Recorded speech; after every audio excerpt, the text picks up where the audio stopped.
চলো দেখো,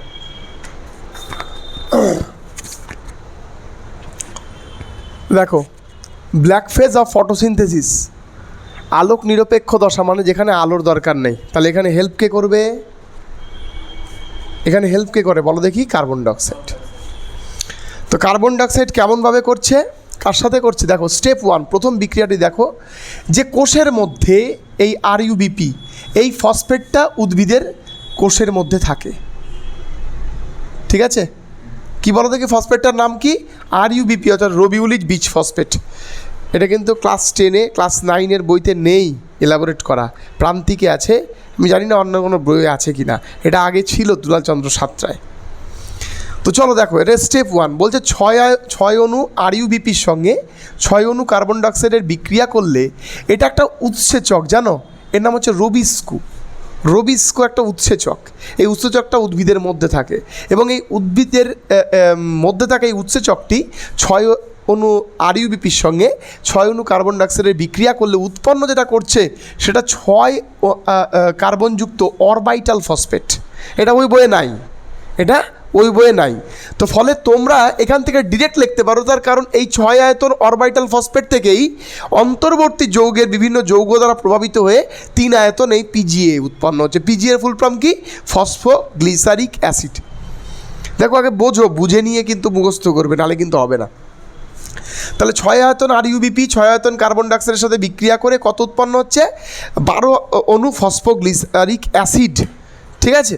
এবং এই ফসফোগ্লিসারিক অ্যাসিড কার রেসপেক্টে? এটা হচ্ছে এই রবিস্কো নামক এক ধরনের উৎসেচকের হেল্পে। আচ্ছা, সেই জন্য এখানে পড়েছে দেখো 6 অণু কার্বন ডাইঅক্সাইড এবং 6 অণু RUBP এই একসাথে মিলে কি উৎপন্ন করছে? 12 অণু ফসফোগ্লিসারিক অ্যাসিড। ওকে, এবার বলছে দেখো, এই যে 12 অণু ফসফোগ্লিসারিক অ্যাসিড তৈরি হলো, এর সঙ্গে আলোক দশায় থাকা, ঠিক আছে? এখানে লিখে দিতে পারো আলোক দশায় থাকা,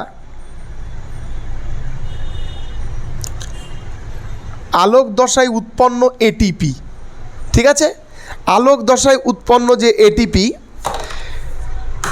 সেই ATPর সাহায্যে এখানে যুক্ত হয়েছে, দেখো এই ATP এখানে যুক্ত হয়েছে, 12 অণু ATP, এবং তার সাথে NADP আর H, এই যে তোমরা হিল বিকারকের যে বিক্রিয়াটাতে দেখেছিলে, NADPর সঙ্গে H যুক্ত হয়ে NADPH উৎপন্ন হচ্ছে, তাই না? তাই তাকে তুমি বলছো একে হিল বিকারক NADP+, তাই না? তো দেখো সেই যে উৎপন্ন হিল বিকারক, এই হিল বিকারকটাও কিন্তু এখানে আবার রিটার্ন আসছে। কি করে? NADPH এর সঙ্গে H যুক্ত হয়ে এইটা উৎপন্ন হয়েছিল, আবার দেখো একই রকমভাবে সেইটাই কিন্তু আবার ট্রান্সফার হচ্ছে। এই যে এই ঘটনাটি NADPH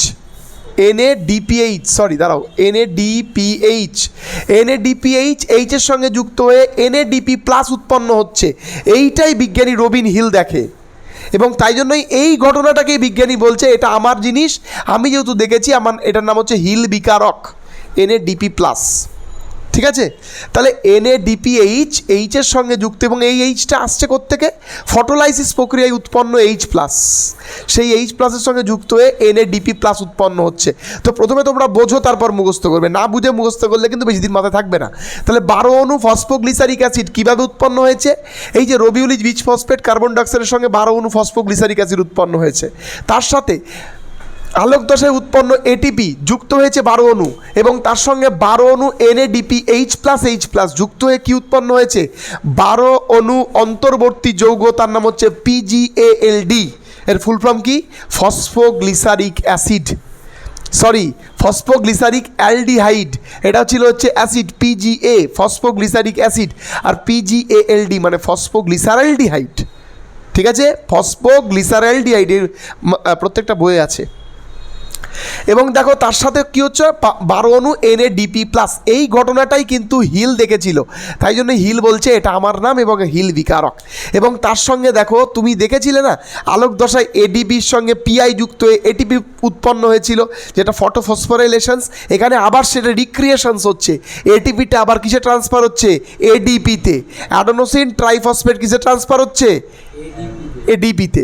তো এইটা হচ্ছে আসলো। এবার এই 12 অণু পিজিএএলডিকে আমরা দুভাগে এখানে ভাঙছে, ঠিক আছে? খুব ভালো কথা দেখো, এই যে এখান থেকে সব কিছু অ্যাটাচমেন্ট হয়ে 12 অণু পিজিএএলডি উৎপন্ন হচ্ছে, কোনো প্রবলেম নেই। এই 12 অণুর মধ্যে দুভাগে ভাঙা যাচ্ছে, একটা 10 অণু আর একটা 2 অণু। আচ্ছা, এই 10 অণু কী করছে? এই 10 অণু আবার রিক্রিয়েশন করছে যে 6 অণু আরইউবিপি দ্বারা প্রথম স্টেপটা শুরু হয়েছিল। এই 10 অণু পিজিএলডি আবার তাকে 6 অণু আরইউবিপি প্রেরণ করছে, ঠিক আছে? আর বাকি যে 2 অণু পিজিএলডি থেকে অন্তর্বর্তী যৌগের হেল্পে, ভালো করে মাথায় রাখবে, সেটা উৎপন্ন হচ্ছে, সেটা হচ্ছে গ্লুকোজ উৎপন্ন হচ্ছে। তাহলে তুমি বলো অটোমেটিক এই স্টেপটা, স্টেপ 1 স্টেপটা এবং স্টেপ 3, এটা যদি আমরা স্টেপ 3 দিই, এটা কিন্তু কোনোদিনও কি থামবে? এটা কিন্তু থামবে না। কারণ দেখো, আজ 6 আয়তন আরইউবিপির সঙ্গে কার্বন ডাইঅক্সাইড যুক্ত হলো ফসফোগ্লিসারিক অ্যাসিড। এই ফসফোগ্লিসারিক অ্যাসিডের সঙ্গে আবার 12 অণু এটিপি, 12 অণু এনএডিপি, সঙ্গে সঙ্গে উৎপন্ন হচ্ছে ফসফোগ্লিসারালডিহাইড। এই ফসফোগ্লিসারালডিহাইডকে দুভাগে ভাগ করে দিলেও 10 অণু ফসফোগ্লিসারালডিহাইড আবার চলে যাচ্ছে কোথায়? 6 অণু আরইউবিপি। এই দেখো 6 অণু আরইউবিপি, তার মানে কি একবার 6 অণু আরইউবিপি আসছে, আবার 6 অণু আরইউবিপি রিটার্ন করে যাচ্ছে। স্টেপ 1, স্টেপ 2, স্টেপ 3, আবার স্টেপ 1-এ ট্রান্সফার হচ্ছে। এবং প্রতি ক্ষেত্রে যে 2 অণু এক্সেস ফসফোগ্লিসারালডিহাইড, সেটা থেকে কি উৎপন্ন হচ্ছে? গ্লুকোজ উৎপন্ন হচ্ছে। এবং এইভাবে কিন্তু কি বলো দেখি, সালোকসংশ্লেষ প্রক্রিয়ার আলোক নিরপেক্ষ দশাটা কাজ করে। ক্লিয়ার হয়েছে? এই যে তুমি সার্কুলেশনসটা দেখলে, এটা বিজ্ঞানী কেলভিন প্রথম, ব্ল্যাকম্যান তো অবজার্ভ করেছিলেন যে আলোক নিরপেক্ষ দশা, ব্ল্যাকম্যান আলোর ইন প্রেজেন্স অফ লাইট, আলো ছাড়া যিনি করেছিলেন সেটা হচ্ছে ব্ল্যাকম্যান।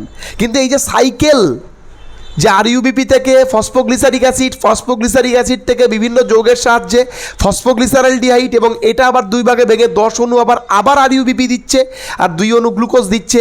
এই যে সার্কুলেশন, সেটা কন্টিনিউয়াস ঘটতে থাকে। এবং এই সার্কুলেশনসটা প্রথম দেখেছিলেন বিজ্ঞানী কেলভিন, তাই জন্য একে বলছে কেলভিন সাইকেল। কি বলছে? কেলভিন চক্র। দেখো, এর থেকে বেশি বোঝানো আর যায় না, ঠিক আছে? এবার দেখো, এইটা খুব ডিফিকাল্ট জিনিস, যারা কিন্তু পরিশ্রম করবে না বা পড়বে না তারা পারবে না, ঠিক আছে? তোমাকে বাড়িতে এটা ঠিকঠাকভাবে দেখতে হবে, এবং দেখে এগুলো স্টেপ 1, স্টেপ 2, স্টেপ 3 তুমি ঠিকঠাকভাবে তুমি খাতার মধ্যে টুকে নিয়ে যাও। বই দেখলে অত সহজে কিন্তু মাথায় আসবে না। এই সার্কুলেশনসটা কিন্তু প্রত্যেক বোঝার ব্যাপার রয়েছে, এটা কিন্তু শুধু ছবি নয়। কারণ তুমি যদি না বোঝো, এটা কিন্তু তোমার মাথায় ঢুকবে না, ঠিক আছে? তুমি বারবার পড়বে, বারবার ভুলবে, কিন্তু যদি একবার বুঝে যাও, তুমি জীবনে ভুলতে পারবে না, ঠিক আছে? আজকে এইটুকুই, দেখা হবে পরবর্তী ক্লাসে।